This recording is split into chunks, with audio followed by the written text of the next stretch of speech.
So you have your curriculum, you have a beautiful idea of what you want your perfect homeschool day to look like, but what about all those little things behind the scenes? Let's talk the nuts and bolts of homeschooling. If you're new here, I'm Rian, a Christ-following wife and a homeschool mom to 3 boys. Here we talk all things homeschool, and we will learn together how to use our roles as wife, mom, teacher, and homemaker in order to glorify God. If you've been homeschooling for any time at all, you know that no matter how good your curriculum is, no matter what vision you have in your head of what your day is going to look like, it really comes down to the nuts and bolts. It really comes down to those meal plans and to those chores and the scheduling and the managing the different age groups and all those extracurriculars. How do you get to and from this, and what do you let your kids do? All of those different things really play into if your homeschool day is going to work or not, because you can be having a great day and then all of a sudden you're like, oh no, we don't know what we're having for dinner. Or, oh no, the baby started crying halfway through this lesson. What do we do? But if you can kind of have a game plan in place, that will make your day go a lot smoother. So here are just a few tips in all those different areas that I have, acquired over the years that have really helped us have a successful homeschool day. These are not foolproof, but that's the glory of homeschool, right? Is that you just tweak and keep moving. So I'm going to start with meals. Meals have to happen every day, right? The people have got to eat. And if you are a mom at all, you basically realize that these people like to eat all the time. I feel like I make breakfast and then we get started on our day, and next thing I know it's lunchtime, and then I'm like, okay, cool, and moving on with my day, and then it's like, oh shoot, I'm supposed to be making dinner right now. Like, why do you guys have to keep eating? But those are just natural points in our day that we have to deal with. So some things that have really helped me in this are meal planning, obviously, grocery planning ahead of time. I've never been the type where I can just have stuff in my pantry and at the end of the day go, what do we feel like? And just throw something together. And it's not because, I don't have the ability to do that. My mom was the queen of just making up food. Like, that's not a real dish, but she made it into one. So I have the ability to do that. It's just, I don't like to do that. I don't like to be wondering all day long, what are we having for dinner? I want to know for the whole week what to expect. And I've seen people do this different ways. There's people who literally plan out 28 days of meals and they just kind of plug them in where they need to. I've seen people where every Monday we have spaghetti no matter what, or whatever it may be. And what we do is we kind of have general groups. We usually have a breakfast night of the week, and then we typically have a pasta dish every week. We have a Mexican dish every week. Now that it's summer, we grill every week. In the winter, that is usually a soup. So we swap out our grilling for soup. And then we have one night a week where we either eat out or we order pizza in. And then we usually have one dinner a week that's an easy dinner or a snacky dinner. So that is for those days when I know we're going to be running around. Or sometimes our snacky dinner lands on movie night. So Friday nights, instead of ordering pizza out, we will do a snacky dinner. And then usually one night a week, I try to either try something new or I do something that I know is more time intensive. So then on Sundays, I sit down and I plug in where those meals need to go for what day. And then I plan what the specific meal is. So instead of just saying, a pasta dish, I decide, okay, are we going to make lasagna? Are we going to make spaghetti? Are we going to make linguine? What are we going to do? And then I think, okay, what do I have in my pantry already, in the fridge already? And what do I need to replenish? And then I think, okay, what else do we need? What kind of fruits and vegetables do we need to get? What are we out of? And I make my list and then put in my grocery order. We typically go to Walmart or Aldi, depending, once a week. And then we do Costco about once a month, sometimes every 2 weeks. For lunches, we need fast. We've got to hurry it along.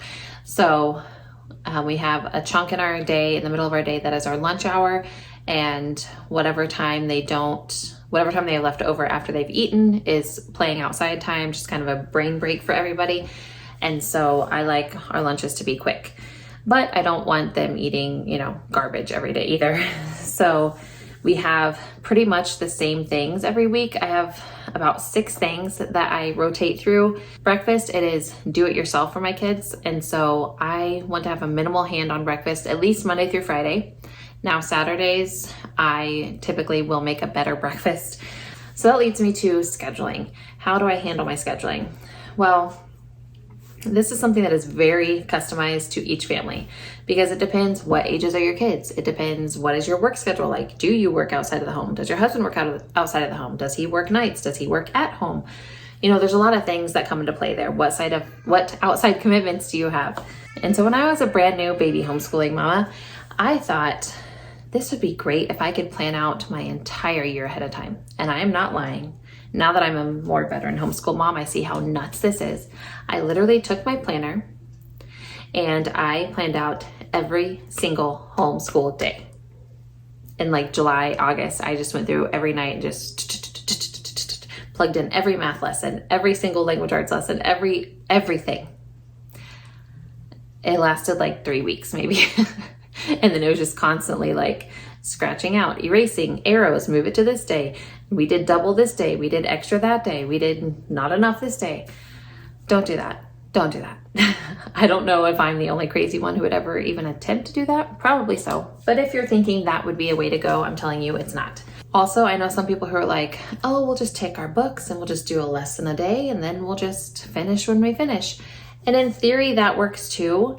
But I know some people who are just so go with the flow and whatever that they've gotten mid-year and they're like, oh shoot, we haven't done any history this year.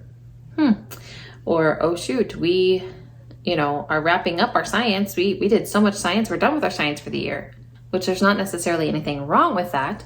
But what I have found to be most helpful, whatever it is that you would consider yourself an avid planner or not avid planner, is that you can kind of go and look, if you don't have a box curriculum that tells you exactly what to do what day, which most people don't, some people do, but to just look at each part of your curriculum and think, okay, this is a 32-week curriculum, or this is a 100 lesson curriculum, or this is whatever, and just think, okay, I know I want a summer break, so I want to finish by May. Okay, well then there are this many weeks between when I want to start school and between May 31st or whatever. And then think, okay, so we need to do approximately this many lessons per week. Now, like I said, don't go write those into your calendar, but just think, okay, we need to do 4 lessons of math every week. Or think, okay, there's this many lessons. I would like to be this far by the end of the year. And so I need to be about this far by Christmas break, or this far by quarter, or whatever. Just set some little benchmarks throughout the year to just make sure that you're going in the right direction at a decent momentum. So that may mean that, oh shoot, we haven't done this in 2 weeks, and so we're gonna double up this week or whatever. But it'll just help you keep on track better if you just set those benchmarks. Now that's kind of big picture year planning. But what about the daily? The daily kind of depends on the ages and stages of your kids. So I'm actually going to talk about that when I talk about how to manage those different age groups. Now, those extracurriculars. So people have this real funny idea that homeschoolers have all of this extra time and that homeschoolers just must stay in their house all day and never do anything else. And if you're a veteran homeschooler, you know that that's hilarious. That's hilarious. Because really homeschoolers have the advantage of being able to go anywhere and do anything at pretty much any time. I know lots of high schoolers who are homeschoolers who work during the day and then do their school at night. I know lots of homeschoolers who really have more extracurriculars than any public school kid I've ever met. If anything, we have to set boundaries on our time. And so I've also found that people tend to think, oh, you are a stay-at-home mom, your kids are home, I can just kind of use you as a perma babysitter. And there's times when I'm like, you know what, I'm here, I will help as much as I can. But that doesn't mean that I can have people drop by anytime, all the time, and leave their kids with me at any given moment. Because while I am home and I am willing to help, I have to protect our school hours. And that doesn't mean that anyone and everyone can stop by and hang out for several hours, several times a week. We have to protect those school hours, because I found myself in different seasons saying yes to too many other things and then not getting our school done. And getting the school done, well, yes, you don't get a prize for completing a textbook, but you homeschool for a reason. And you do actually have to do the school part to homeschool. So what I found is when they're little, let them explore. Let them try T-ball. Let them try arts or music lessons or whatever it is. Let them, because they don't know what they love at that age typically. And so let them try out a couple things and just kind of see what sticks. But once something sticks, in my opinion, kind of run with that thing. Not to say they have to be a master cellist or whatever, but I'm just saying, you know, if they love something, kind of let them run with that, and don't say, oh, but you still have to do basketball, and you still have to do your karate, and you still have to do your art lessons, and you still have to, no. Like, don't let the extracurriculars become your master. You are still the master of your schedule. You are still the leader of your family. I mean, yes, your husband is, but you know what I'm saying. And so don't be a slave to the schedule. You need to think, what is important to us? And obviously academics have to rank up there somewhere. They don't have to be number one, but they have to rank up there somewhere. Your home life has to rank up there somewhere.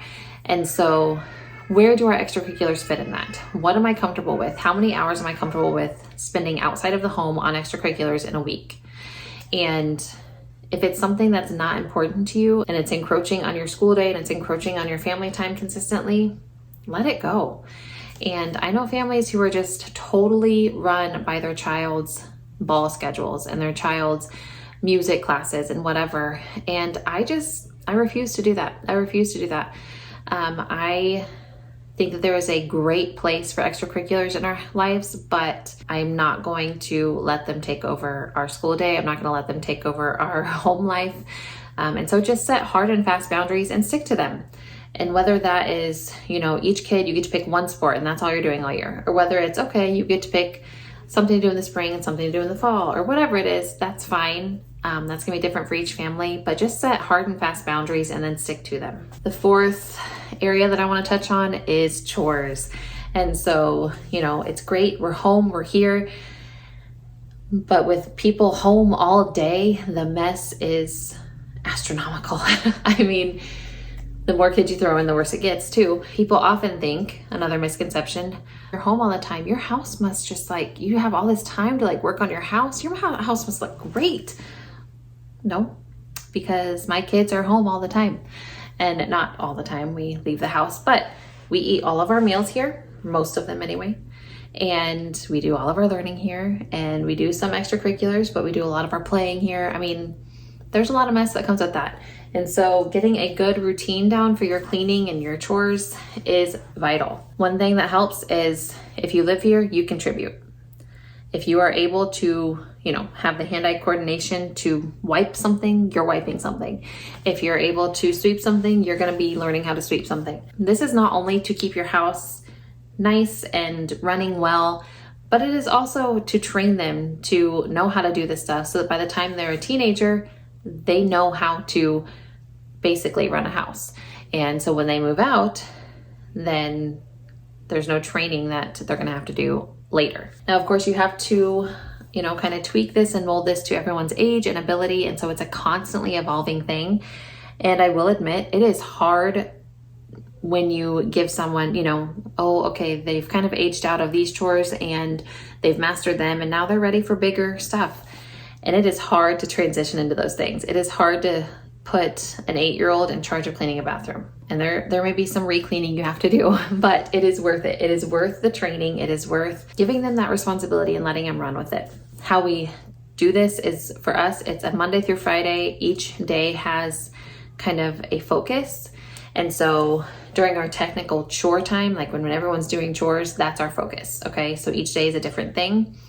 And then, but we also have morning duties and evening duties. So when we first get up, there's just things that need to be done, dogs to be fed and dishes to be unloaded and things like that that have to be done every day.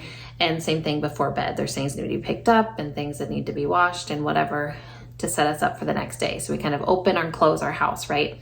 And then we use that midday time to just really focus in on whatever our room or area is for that day. And that just kind of keeps everything running smoothly. Again, it's constantly evolving and you just got to kind of work with it, but getting more hands in there is definitely better than just trying to take it all on yourself. And the last thing that I've probably been asked most about is how do you deal with the different ages? And right now I kind of feel like I have a widespread. I don't have a ton of kids. I know people who have a widespread but have like 10 kids. And so it's like, well, of course you have, you know, baby on up to 15 because you have so many children. I don't have a ton of kids, but my kids are kind of oddly spaced. So I currently have like a middle school aged kid and an elementary age school kid, a preschool kid, and a baby. So I have to attend to all those different needs. And it's not easy. I'll admit, just like chores, it is ever evolving. It's ever changing. It's not like there's one hack that works for everybody, because it depends on how many kids you have and what ages they are. And as your kids grow, then all of that changes. But just some little nuggets that have helped me throughout the years is use those nap times. I know it is tempting when the baby is sleeping to just be like, I'm done. I've done that several times. But use those nap times, especially when you have those older kids who need to go deep in some of those subjects. Use your nap times to do that. Another thing I found is to do the littles first. And so I think I actually first heard this from the Duggars, which is a hot topic right now. But, you know, kind of that one room schoolhouse, cater to the littles first. And then as they kind of wrap up their stuff, then you can move on to the harder things. Because the littles, if you wait till afternoon when they're getting grumpy and hungry and whatever to do their work, typically they're not going to engage very well. So use that morning energy when they are just like bounce off the walls, ready to go, sunshine, and they're ready to go at it. Use that time and direct that energy into some school and whatever else you have for them, and then kind of let them go play. And then, you know, you have nap times and meal times coming. Also, even for those older kids, I encourage kind of those brainier subjects first, because a lot of people, you know, toward the beginning of the day, you are a little more alert. And I'm not saying start on algebra at 6:30 in the morning. Unless you're the kid that likes to do that, then if you have that kid, more power to you. I would have been that kid had I been homeschooled, because I like to just like get up, get stuff done, and then have my afternoon to do what I want. But I don't have those kids. But I am saying, you know, when you do start your school day, start with those harder subjects before they're kind of tuckered out. You know, at the end of the school day, if you want to hit math really hard and math is their toughest subject, it may not go so well for you. And so I tend to hit those harder subjects either first thing in the morning or like right after they've had lunch and recess and kind of have gotten some energy back. And that kind of helps them to focus better. And then if you have some stuff where you need the littles entertained and it's not nap time, so you can't just put them down, that is when I use kind of those engaging independent things. So I don't just say, oh, go play. Because a lot of littler kids are just like, I want you to play with me, or I want my brother to play with me. That's what we're dealing with right now with my preschooler. But I can say, hey, we're going to get the Play-Doh out. And so that's something cool and engaging that we don't get out every day. But he can sit at the table and he's occupied and, you know, content and in one spot. But I can be teaching math on the other side of the table. Or, you know, we'll get out the kinetic sand, or we'll do puzzles, something that we don't get out all the time, but is still playing and still doesn't require a lot of attention from me. So I will say, for homeschooling, fine tuning and getting those behind the scenes things together is really the trickiest part. And it's just something that is just constantly going. You just have to constantly be thinking, how can I make this better? How can I tweak it? Now, I don't encourage you just doing like a whole renovation of your schedule and how you do things, you know, weekly or anything, but it does take a little bit of work consistently to make it work for you. I feel like these nuts and bolts are where a lot of moms are like, oh, well, I could never homeschool because I don't know how you cook and how you clean and how you take care of the baby and do homeschool. Like, I would go crazy. Well, yeah, we all are a little bit crazy, I think, but there are systems, there are schedules, there are ways to make things work where you don't totally lose your mind, you just kind of a little bit lose your mind. All of these things can be worked with if you will just have the time and the patience to do so. And speaking of patience, and kind of piggybacking off of this video, a video I have coming up, I believe later this week, is going to be all about patience and impatience. I think I'm gonna go live with it. It's going to be a biblical womanhood video, and so you don't wanna miss that. Let me know down below, which of these things do you struggle with the most? The chores, you know, dealing with all ages of kids, or the extracurriculars, or the meals, or the scheduling. What is it that really kind of grinds your gears and causes the most issues in your homeschool day? I thank you so much for watching, and I'll talk to you next time. Bye. It really helped us have a schooling, which is not littlers. Kate, gonna be a biblical womanhood video.